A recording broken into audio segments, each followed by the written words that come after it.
그러게. 예? 너무 예쁜 거 아닙니까? 서울에는 거의 다 졌는데. 여기 여러분 꽃이 이렇게 만개가 짜라란. 네. 아니 이 좋은 날 어떤 차를 갖고 나오셨나요? 혼다. 짜란. 그걸 아니, 뭐 하시는 거죠? 어코드가 왜 생각이 안 나? 자, 혼다의 대표 모델 네. 어코드. 어허.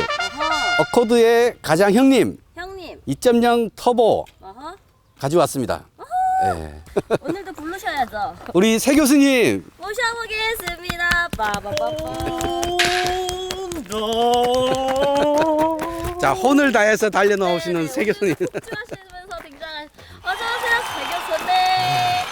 오늘도 입금이 안 돼서 편하게 오셨네요. 그렇지. 입금이 아니라 이제 생활비까지 이제 다 써서.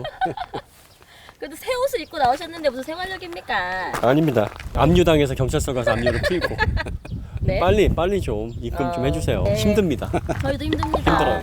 오토교도 많이 힘듭니다. 네.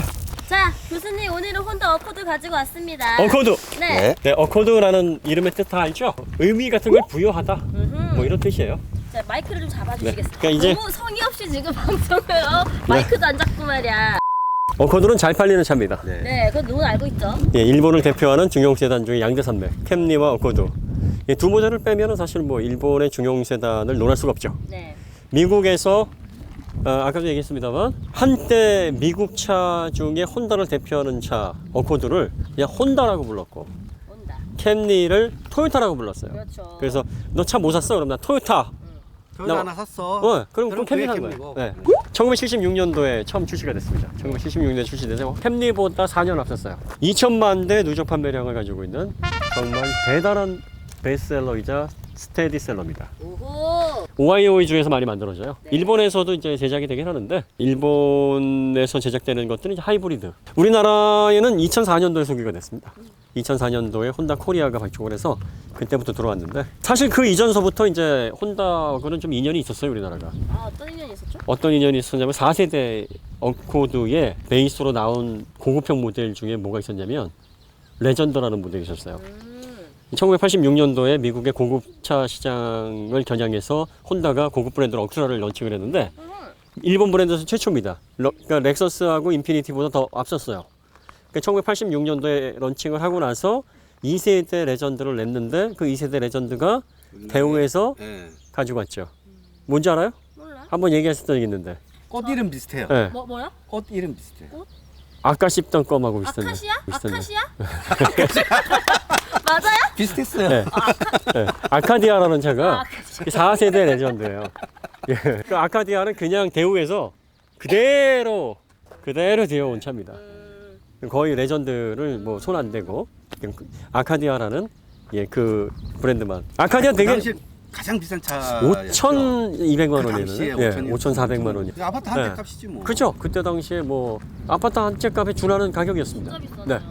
근데 사실 인지도가 없었죠. 대우가 그런 고급차를 만들 만한 그런 브랜드도 아니었고 이 차가 뭐 벤츠, BMW하고는 또 좀 다른 어떤 형태의 그렇지. 납작하고 좀 넓은 디자인이라서 생각보다 많이는 안 팔렸는데 그래도 이제 그 당시에 고급차 대명사 아카디아. 그 아카디아가 굉장히 특이한 차였어요. 그 V6기통 3.2L 220마력의 엔진을 탑재를 했는데 지금은 이제 그 전륜구동 방식은 횡치로 들어가는데 걔는 종치 방식의 전륜구동 방식이었어요. SOHC 방식이었고요. 그러니까 혼다가 원래 좀 이상한 똥개 있는 짓을 잘해요. 전륜구동의 종치 엔진을 많이 안 넣거든요. 이 가로로 넣는 게 훨씬 편한데. 공간이 복잡해지니까. 일부러 세로로 넣어가지고. 그걸 다시 또 앞쪽으로 해가지고 변속기 뒤로 물려가지고 다시 빼고 하려면 굉장히 복잡한데 그죠? 아우디도 사실은 이런 방식을 고수를 해오고 있는데 혼다가 그런 방식을 레전드에 아카디아에 적용을 했었던 차로 유명합니다. 그리고 레전드는 당시에 그 스포츠성을 많이 추구를 했기 때문에 실제로 그 아카디아가 고속도로에서 뭐 그냥 경쟁 대상이 없었다라고 하는 게 차가 굉장히 괜찮았어요. 이게 4세대 어코드를 기반으로 해서 만든 그 차예요. 자, 그 다음에 혼다가 미국 시장에 어큐라를 냈던 것도 이 어코드가 성공을 했기 때문이에요. 네. 그래서 브랜드 자체도 어코드랑 비슷한 어큐라라고 했어요. 아, 네. 그런 거야. 어감이 비슷하니까. 네. 아, 그런 거예요? 그렇죠. 오. 그 다음에 이 어코드가 미국에서 2세대 모델부터 굉장히 큰 성공을 거뒀는데 네. 그걸 보고서 1세대 모델, 2세대 모델을 지켜본 캠리가 어이씨 우리도 빨리 준비해가지고 내야 되겠다 해서 1980년도에 미국 시장에 드디어 진출한 겁니다. 그러니까 일본 브랜드가 미국 시장에 중형차를 팔기 시작한 게 바로 얘 때문이에요. 얘가 포문을 연 겁니다. 그래서 굉장히 혼다에게는 시빅, 그 다음에 CR-V와 함께 혼다 3대 차종 중에 하나입니다. 네. 이 세 모델이 가장 잘 팔리는 모델이에요. 네. 예. 뭐 디자인을 보시면은 이제 혼다 어코드가 처음에는 스포티한 디자인으로 나왔어요. 1세대, 2세대, 3세대는. 그리고 이제 4세대, 5세대, 6세대로 넘어가면서 조금씩 점점점 덩치를 키우고 나가면서 약간 이제 세단 형태로서 A2B카 형태로 바뀌기 시작하면서 이제 7세대부터는 완전히 미국 쪽에서는 이제 A2B 용카로 자리를 잡기 시작을 하고요. 먼저 패스트백이 먼저 나왔어요. 그러니까 3도, 3도 패스트백이 먼저 나왔다가 77년도, 76년도 1세대 모델이 나오고 77년도에 세단이 나왔어요. 그러고 나서 처음부터 이렇게 큰 차는 아니었는데 세대가 지나면서 점점 이제 크기를 키워갔어요. 자, 그래서 1, 2, 3, 4세대를 거치면서 5세대 모델에 와서 큰 변화가 이루어지게 돼요. 5세대 모델에는 엔진 블럭을 주철에서 알루미늄으로 싹 바꿉니다. 그러면서 혼다에서 그 유명한 VTEC 엔진이 들어가기 시작을 해요. VTEC 엔진이 왜 유명했냐면 그때가 1994년도였거든요. 1994년도인데 VTEC 엔진은 이 가솔린에 보시면 이따 우리가 구조 때 설명을 하겠습니다만 이 흡기의 효율을 높이기 위해서 오버랩을 길게 가게 되면 펌핑 로스를 줄일 수 있거든요. 그래서 하이캠 튜닝을 가장 기본적으로 제일 먼저 합니다. 그런데 이렇게 하이캠 튜닝을 하면 비용이 많이 들어요. 그러다 보니까 제조사에서 아이씨 우리가 그냥 순정으로 하이캠을 만들면 어떨까 그 구조를 그래서 만들어낸 겁니다. 그러니까 1994년도에 그게 지금으로 말하면 뭐냐면 VVL이에요. 그게 Variable Valve Lift라 그래서 양정을 두 단계로 해서 조절을 하는 겁니다. 그러니까 2001년도에 벨브트론이라고 BMW가 그 기술을 적극적으로 도입을 했거든요. 그보다 7년이 앞섰던 거죠. 물론 뭐 BMW 벨브트론을 1960년대 말부터 규정을 해놓고 70년대 특허 받아가지고 이제 언젠가는 써먹어야지 하고 있었긴 했었어요. 근데 그거를 제일 먼저 실행한 브랜드가 혼다입니다. 이 VTEC 엔진이 그때부터 명성이 생겨서 VTEC 엔진은 저속에서는 그 로우캠을 열고 고속에서는 하이캠을 열거든요. 그러니까 하이캠이 열릴 때 그 소리가 굉장히 독특해요. 그래서 고회전 시 특유의 엔진 구동음이 있다 그래가지고 매니아층이 굉장히 두터웠습니다. 그러니까 지금은 거기 앞에 C가 붙어요. CVV를 해서 현대가 그걸 보고 아씨 저걸 좀 더 가변 쪽으로 이렇게 좀 조절하면 좋지 않을까 해서 만들어낸 게 Continuously Variable Valve Lift입니다. 물론 이 기술을 적극적으로 제일 먼저 도입한 브랜드가 BMW예요. BMW에서 가변적으로 0.3mm에서 9.8mm인가요? 거기까지 이렇게 해서 처음에는 한 8mm까지 조절을 하다가 지금에는 이제 9.7, 8 뭐 거기까지 아주 더 많이 열립니다. 그런 식으로 해서 조절을 하는 걸 얘네들이 먼저 했다. 근데 얘네들은 두 단계로. 자, 그다음에 7세대 모델에서 굉장히 화제가 됐었는데 7세대 모델에서 그 인터넷에 보시면은 그 혼다 도미노 광고라는 거 굉장히 유명해요. 도미노? 혼다 외건을 가지고 부품을 쫙 늘어놓고 그랬나요? 이렇게 나사 하나 딱 튕겨요. 그럼 그게 굴러가면서 막 엄청난 단계를 거쳐요. 그래서 막 와이퍼가 막 찍찍찍찍 하기도 하고 맨 마지막에는 카오디오가 웅 하고 울리면서 그 차가 다시 트렁크가 딱 닫히면서 쫙 내려오는 한번 찾아보세요. 그 광고가 어코드보다 더 유명한 광고고 모든 광고상은 다 쓸어 담은 광고예요. 그걸 실제로 CG가 전혀 사용되지 않고 혼다 공돌이들이 다 계산해가지고 진짜? 도미노를 만든 거예요. 이게 완전 약 빨고 만든 광고예요. 그게 그거야말로. 그래서 그때 당시에 굉장히 충격적인 광고였었죠. 그다음에 이제 8세대 넘어오면서부터 이제 고급 이미지가 더 붙여져서 고급 세단 이미지가 이제 붙여졌어요. 그러다가 8세대까지 너무 이제 평이한 디자인 때문에 점점 이제 미국에서 시장 매출이 꺾이기 시작을 했고 9세대에서도 이게 시동치가 않으니까 9.5세대부터는 이제 좀 파격적으로 바꾸자. 9.5세대에서 디자인을 좀 파격적으로 바꾼 다음에 10세대, 이게 10세대 모델이에요. 네. 그래서 이 모델 같은 경우에는 디자인을 굉장히 공격적으로. 굵어졌어요. 전면부 멋있어요. 아 멋있어요? 네. 이게 좀 과한 것 같기도 하고. 헤드램프가 왜 멋지냐면 네. 보통 이게 지금 헤드램프가 네. 라지엔타 그릴에서 딱 이렇게 면을 맞춰서 이렇게 떨어져요. 근데 얘는 지금 어떻게 돼 있어요? 속으로 쑥 네, 들어가 있죠. 들어가 있네요. 쑥 들어가 있어요. 이렇게 들어가 있으니까 마치 이게 동양의 어떤 브랜드의 차라기보다는 사람으로 따지면은 서양인들의 눈이 들어가 있는 것처럼 눈썹이 앞으로 튀어나오고 눈이 쏙 들어가 있죠. 명암이 이렇게 있어서 딱 첫인상을 보면 되게 명확하면서 그럼. 인상적이잖아요. 진하잖아요. 리치하잖아 인상이. 네네네. 그런 느낌이었다. 오 네. 들어간 지 그래서 옆으로 쭉 헤드램프가 확장돼 있어요. 그러다 보니까 전면부를 보게 되면 네. 굉장히 인상적인데? 입체감이. 네. 근데 실제로 그렇게 과감한 터치가 사용되진 않았어요. 비율에서 뭐 너무 과감하거나 아주 이노베이션이라고 할 만큼의 독창적인 선을 쓰지는 않았어요. 그런데 이런 어떠한 명암을 만들어 놓고 깊이 집어넣고 좌우로 낮고 넓게 펼쳐져 있고 그 위쪽에 다크크롬으로 마감을 딱 해놓은 이 형태가 그 다음에 아래쪽으로 힘있게 라지에이터 선을 그려놓은 이 형태가 딱 봐도 정말 남자들의 어떤 마초적인 힘도 느껴지고 그 다음에 인상이 부리부리하면서 좀 잘생긴 남자 같은 느낌도 주고 예, 그런 인상을 주는 거예요. 예. 그렇게 입체적이지 않은데 입체적인 느낌을 느낌. 줘요. 네. 맞아요. 굉장히 디자인 잘했어요. 네네네. 그 다음에 아래쪽에도 보면 뭐랄까요, 약간 좀 선이 많기는 해요.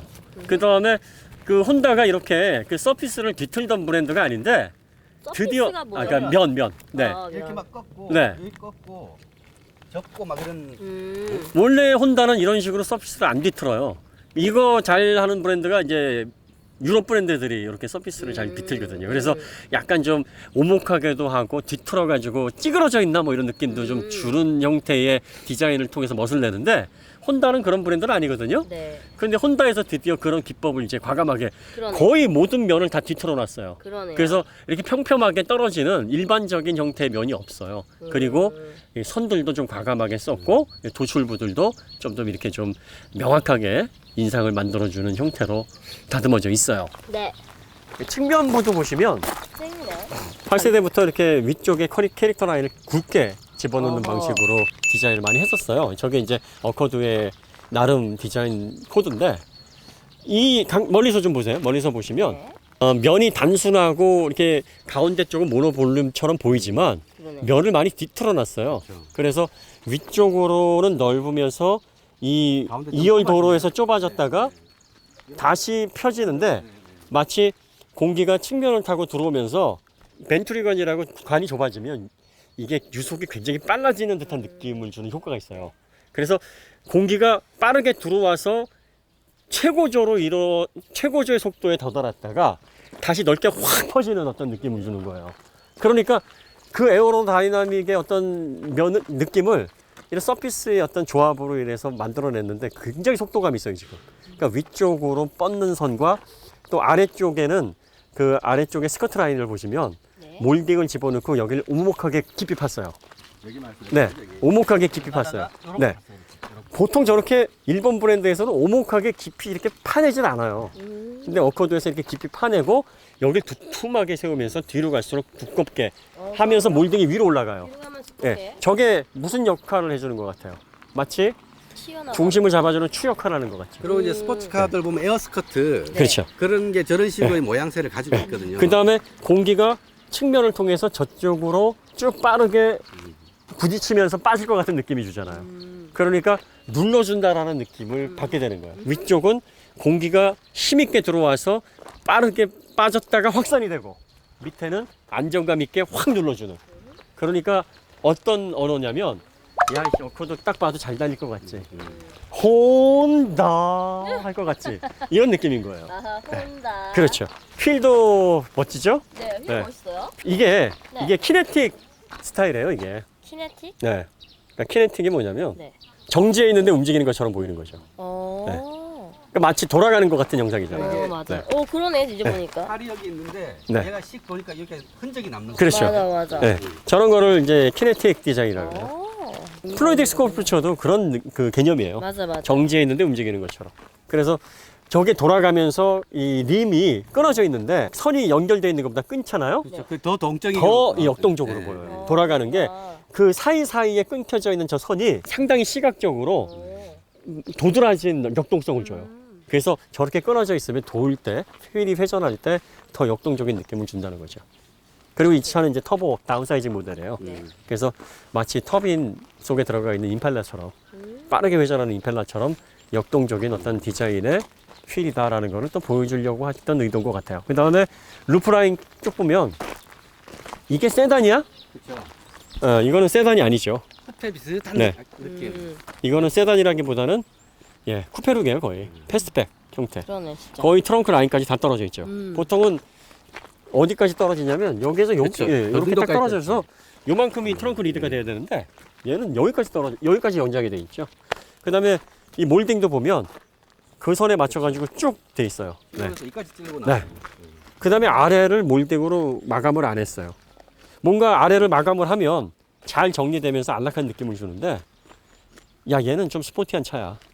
얘는 좀 빠르게 흘러가는 차야. 그러면서 여기도 이런 식으로 해서 예, 뾰족하게 해서 마감을 했어요.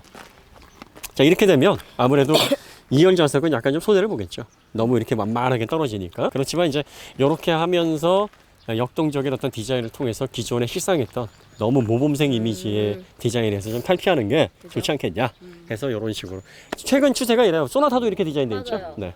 지금 세계적으로 이 쿠페룩이 대세입니다. 그래서 요즘에는 원래 쿠페는 투도어가 쿠페예요. 원래는 투도어가 쿠페인데 이제는 포도어도 쿠페다. 뭐 파이브도어도 쿠페다. 그러니까 형식 파괴예요. 자동차도 형식 파괴라서 뭐 거기에다가 뭐 카테고리를 만들어서 말한다는 게 너무 웃기는 시대가 됐어요. 맞아요. 근데 후면부 보시면은요. 네. 후면부는 뭐 전면부에 비해서 평범합니다. 네. 그 12개 사용됐었던 디귿자 형태의 테일 램프. 그 다음에 근데 저는 개인적인 느낌이 그냥 요 선을 하나 쭉 찔러 넣은 게 네. 좀 과한 거 아니야 하는 저는 좀 약간 보수적인 마인드가 있어가지고 예. 그런 느낌을 받고 아 요게 뭐 그러냐면 이 볼보에서 이제 많이 하는 기법인데 요렇게 두 개의 라인이 강하게 물고 있는 느낌이 되게 힘 있는 느낌을 줘요. 그래서 이 트렁크에 요 선을 이렇게 강하게 찔러도 그 뭐랄까요 쐐기처럼 찔르고 들어오는 느낌이잖아요. 그래서 뭔가 이렇게 좀 강하게 옆에서 이렇게 잡아주고 뭔가 고정해주는 듯한 그런 느낌을 주는 거죠. 말씀드렸다시피 여기는 플라스틱입니다. 요쪽 요 부분이 요렇게 형상을 만드는 데는 이제 요거를 강판으로 하게 되면은 맞아. 복잡해져요. 그러니까 요거는 이제 플라스틱으로 붙이고 그 나머지는 이제 강판으로 해놨고 위쪽에 리어 스포일러 효과를 약간 줬는데 2.0 스포츠 모델에는 요건 또 들어간다 그래요. 그러니까 1.5 모델에는 요거 빠집니다. 네. 그러니까 전면부에 힘 있고 또 좀 강인한 어떤 선, 그다음에 약간 그 헤드램프가 요렇게 좀 입체감 있게 들어갔잖아요. 여기도 테일램프 보면 약간 입체감 있게 들어가 있어요. 살짝. 요렇게 여기에도 살짝 구현이 되어 있습니다. 보통 디자이너들이 요런 데서 통일감을 주는 디자인들을 많이 써요. 네. 그 다음에 그 범퍼 하단 쪽도 머플러 트윈 머플러로 뽑아놨고요. 그 다음에 하부 쪽도 정리가 나름 잘 돼 있고요. 깔끔합니다. 전반적으로. 깨끔. 네, 머플러 팁도 이 마감을 잘 해놨어요. 안에는 동그란 파이프인데 저게 떨어져 있어요 보면. 그러니까 팁이에요. 팁인데 요거는 예. 모양새고 모양새인데 그 안에 들어가 있는 예, 살짝 원형이 있어요. 그러니까 저렇게 안 해놓고 원을 그냥 동그랗게 저렇게 해놓으면은 마감이 좀 거칠어 보이잖아요. 예, 저런 식으로 마감을 해놓으면 상당히 고급스러운 느낌을 주죠. 그러니까 전반적으로 지금 10세대 어코드 디자인에 대한 호불호가 호쪽이에요. 근데 호쪽입니다. 맞아. 나도 디자인이 예쁜 것 같아요. 반면에 내장 디자인은 아까 우리가 충분히 설명을 했죠? 내장 디자인은 공돌이 스타일 그대로입니다. 맞습니다. 그냥 편의성 위주. 맞습니다. 또 있어야 할 그 자리에 있는 거예요. 그러니까 혼다가 원래 그런 브랜드예요. 혼다가 어떤 브랜드냐면 혼다 소이치로 회장이 뼛속까지 공돌이라는 평가를 받았던 인물입니다. 그래서 대체적으로 혼다 차를 좋아하시는 분들이 특징이 있는데 이 메커니즘에 관심이 많구나. 공대 나오신 분들이 특히 혼다 차를 많이 좋아하고 그 안쪽의 분위기가 너무 편안하고 안정감을 느껴요. 마치 내 방에 온 것처럼. 잘 정리된 방이 그렇죠, 그렇죠. 예, 그게 가지런한 걸 되게 좋아합니다. 그리고 예술 계통에 있으신 분이나 뭐 크리에이티브한 직업을 가지신 분들은 혼다를 굉장히 심심해하죠. 그렇죠. 그러니까 사람이 밥만 먹고 어떻게 살아? 이런 사람은 혼자 사면 안 돼요. 아까 얘기했듯이. 네, 그럼 여기서 마치도록 하고요. 입금 빨리 해주시고 합니까? 뭐 제가 옷을 좀 바꿔 입을 수 있도록 저도 수트 입고 싶습니다. 이게 잘 어울린대요. 포마드 값이 없어요 지금. 알겠습니다. 네, 그러면 다시 가겠습니다. 자, 다시 가겠습니다. 오늘 너무 감사합니다. 응? 40분 시간이 지나간 줄 모르겠네. 고생하셨습니다. 고생했습니다. 봬요. 네.